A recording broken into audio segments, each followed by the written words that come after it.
Hi guys! Welcome back sa ating channel. So, for today, meron tayong very special topic na pag-uusapan. So, this is all about money, mindset, and building a better future. So, guys, for today's topic, daming nagtatanong, posible ba talagang makapag-ipon ng 1 million pesos? Tapos, fresh graduate lang ako, first job ko pa lang, paano ko siya sisimulan? So, and my answer guys is yes, posible. Hindi madali, pero posible siya guys. Kahit employee ka lang, kahit average salary meron ka.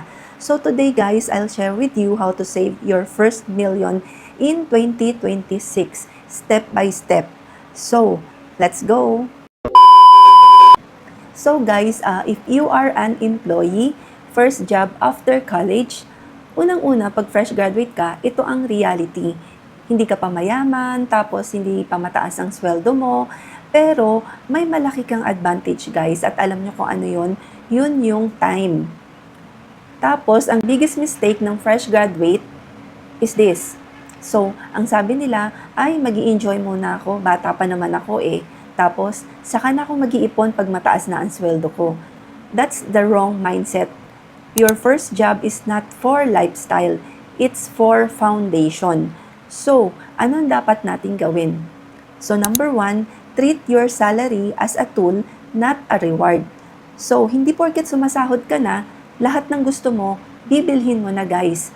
Unahin mo muna yung savings, yung emergency fund, yung skills guys, and yung investments.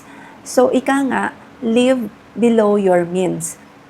If kumikita ka ng 25,000, huwag kang mamuhay na parang 40,000 earner.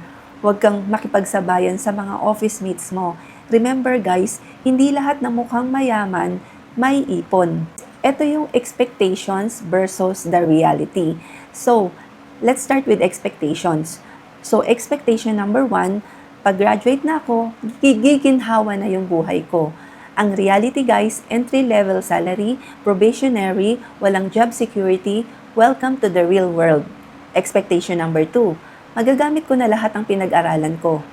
Ang reality guys, actually, 80% matututunan mo sa actual work. Minsan, hindi related ang course. And then, actually, hindi ka naman bobo, hindi ka nagkamali. Ganito talaga guys. So, expectation number 3, masaya magtrabaho. Ang reality guys, nakakapagod. Paulit-ulit, tapos may office politics. Hindi ka naman tamad, pagod ka lang. Ito naman guys yung salary, reality, and expenses. So, pag first job mo, ito ang shock. Salary reality, hindi agad 6 digits. So, may tax, may deductions. Alam mo, 25,000 ang sahod mo, pagdating ng payslip, sasabihin mo, bakit parang lumiit? So, ang expense reality guys, yung mga pamasahe, pagkain, rent, family support, minsan, bago pa dumating next sweldo mo, ubus na. At dito pumapasok ang malaking problema. Walang budget, walang ipon, swipe dito, swipe doon, hindi dahil maliit ang sweldo mo, kundi dahil wala kang sistema. Ito naman guys yung mga common mistakes ng mga fresh graduates. So, ito yung mistakes na paulit-ulit kong nakikita. Yung mistake number 1 is yung lifestyle inflation. Ibig sabihin, unang sweldo, upgrade agad. Libre dito, libre doon. After 1 year, walang ipon. Mistake number 2, no long-term thinking. Kumbaga, bahala na. Alam mo yung YOLO mindset, yung you only live once. Tapos, pero ang oras, hindi guys bumabalik. Mistake number 3, depending on salary alone. Salary guys is limited. Skills are unlimited. So, ito naman yung mga hard truths and motivation. So guys, let me be honest with you, hindi ka mahirap, nasa simula ka pa lang. Hindi mo kailangang maging successful agad, kailangan mo lang maging consistent. So guys, ito yung mga reality of fresh graduates and first job. So, let's start with reality guys. So, pag fresh graduate ka, ito kadalasan ng situations. Average salary, maraming gustong bilhin, pressure from friends, pressure from social media. At ito ang biggest trap, lifestyle inflation agad. Unang sweldo pa lang, new phone, new clothes, food deliveries, gala every weekend, tapos after 6 months, tanungin mo yung sarili mo, bakit wala pa rin akong ipon? Because nobody taught you this, guys. Your first job is not for enjoyment, it's for discipline. So, hindi ibig sabihin, hindi ka pwedeng mag-enjoy. Ang ibig sabihin, meron kang priority. So guys, meron tayong mga rules. Ang rule number 1, act broke even if you're earning. Hindi mo kailangang ipakita sa mundo na may sweldo ka na. Unang-una, klaruhin natin, hindi ibig sabihin magutom ka, magmukha kang kawawa, hindi mo ini-enjoy ang buhay. Ang ibig lang nating sabihin, guys, hindi ka gumagastos base sa sweldo mo. Gumagastos ka base sa long-term goals mo. At mas mahalaga ang ipon kaysa impresyon. Act broke equals discipline. So, hindi yun kahirapan, guys. So, guys, why this is hard, especially for fresh graduate? Pag first job mo, ito ang feeling. Sabihin mo, ay finally, sumasahod na ako. Deserve ko to. Pinaghirapan ko to. Totoo naman, guys, pero ang problema, emotions ang nagdi-decide ng gastos, hindi logic. As of today, sobrang daling gumastos, guys. One-click checkout, swipe now, regret later, social media pressure. Kaya ang tanong, guys, gusto mo bang magmukhang mayaman o maging mayaman? So, rule number 2, guys, is learn skills while earning. So, habang employee ka, pag-aralan mo yung sales, learn communication, learn money management, because skills equals higher income. Let me tell you a hard truth, guys. Hindi ka yayaman dahil lang sa may trabaho ka. Hindi ka yayaman dahil loyal ka. At hindi ka yayaman dahil matagal ka na sa company. You get paid based on skills, not effort. So, habang sumasahod ka, nag-upgrade ka ng mga skills mo. So, guys, eto naman yung salary trap. So, most employees are stuck here. Same role, same skills, same salary, tapos every year umaasa sa increase. Pero ang increase, guys, hindi yan guaranteed. Hindi under your control. Actually, it depends on the company. Pag kumita siya ng malaki, yun, meron kang increase. Pero pag wala, wala ka rin. So guys, ito ha, skills are, salary is capped, skills are unlimited. Why learn while earning is powerful? Because may cash flow ka. Walang pressure mag-quit. Pwede kang magkamali safely. Learning habang may sweldo equals low risk, high reward. So guys, eto na yung next part natin. How much will you be saving? So, let's talk about numbers kasi dito kayo madalas natatakot. So, let's give a sample scenario. Kunwari, fresh graduate ka, ang salary mo is 25,000 per month. So, after tax, sabihin natin net pay mo is 22,000. So, meron tayong suggested breakdown. Yung savings mo, mag-alat ka ng 40%, ang needs 40%, ang wants 20%. Yes, guys, malaki ang savings. And yes, kaya yan. Pag sinabi naman nating needs, ano ba ang ibig nating sabihin? So, needs are things you must have to live and functions properly. Without them, your daily life or work will be affected.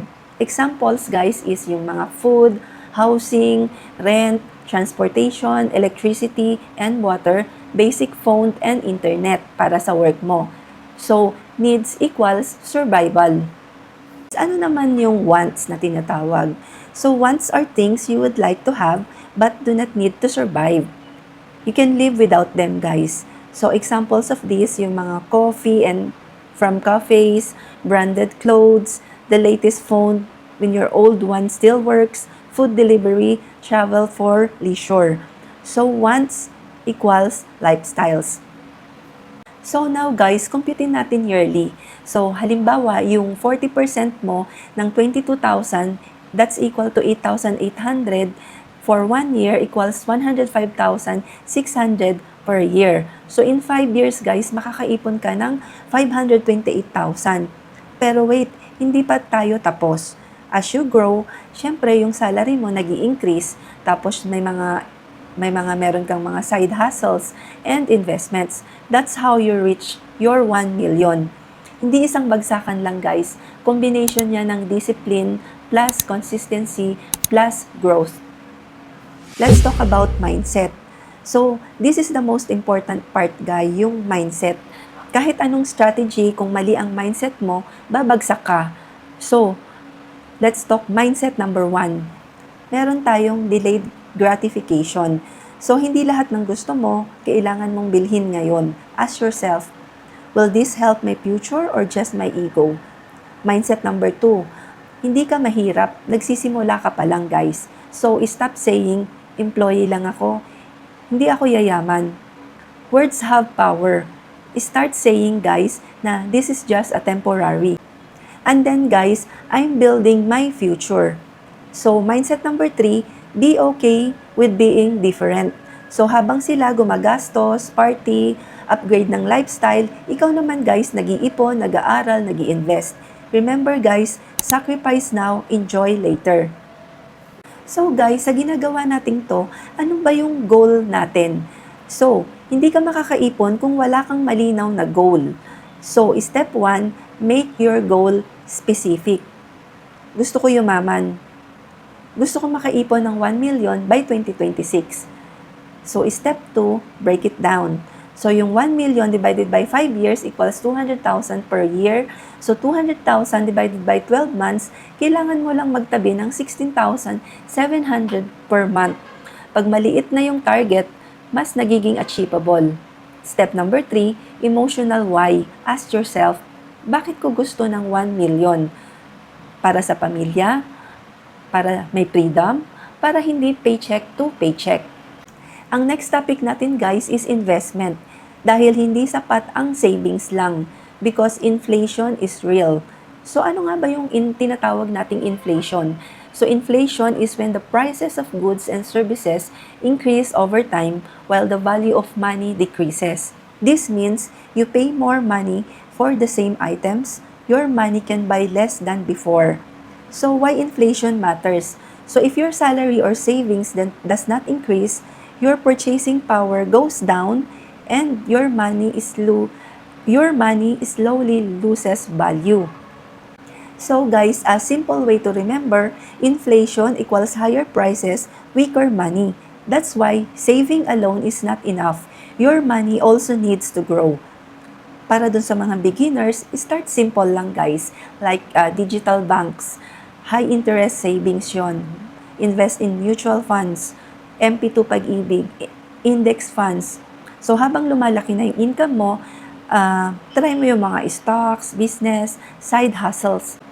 Pero guys, take note ha, huwag mag-i-invest kung wala pang emergency fund. Huwag mag-i-invest sa hindi mo naiintindihan. So, yung next topic natin guys is mindset shift. This part will decide kung yayaman ka o hindi. Number 1, ito yung delayed gratification. Ang mayaman, marunong maghintay. Ang mahirap, gusto lahat ngayon. Tanong bago bumili, need ko ba or want lang? Mindset number 2, stop comparing your chapter 1 to someone's chapter 10. Social media guys is fake. Hindi mo alam kung may utang yan. Focus more on your journey. Mindset number 3, money is a tool, not a validation. Hindi ka mas mahalaga dahil mas mahal gamit mo. Mas mahalaga kapag may ipon ka. Mindset number 4, pain now or pain later. So, meron kang option 1, tipid ngayon, may freedom later. Tapos option 2, sarap ngayon, hirap habang buhay. So, let's choose wisely. So guys, ito lang yung masasabi ko. To all fresh graduates and first job employees watching this, hindi mo kailangang maging mayaman ngayon. Kailangan mo lang maging disiplinado. So your first million will not come from luck. It will come from your daily small decisions. Let me be honest with you guys, hindi ka mahirap. Nasa simula ka pa lang. Tapos, hindi mo kailangang maging successful agad. Kailangan mo lang maging consistent. So if your first job feels hard, good. It means you are growing. Use this phase to build discipline, learn skills, build savings, build character. So, this is not the end, guys. This is the foundation. So kung nakaabot ka dito, sabihin mo sa sarili mo, hindi ako susuko. So guys, if this video helped you, please like naman and share and comment the 1 million 2026 kung committed ka. So guys, thank you for watching and see you on my next vlog. Bye-bye!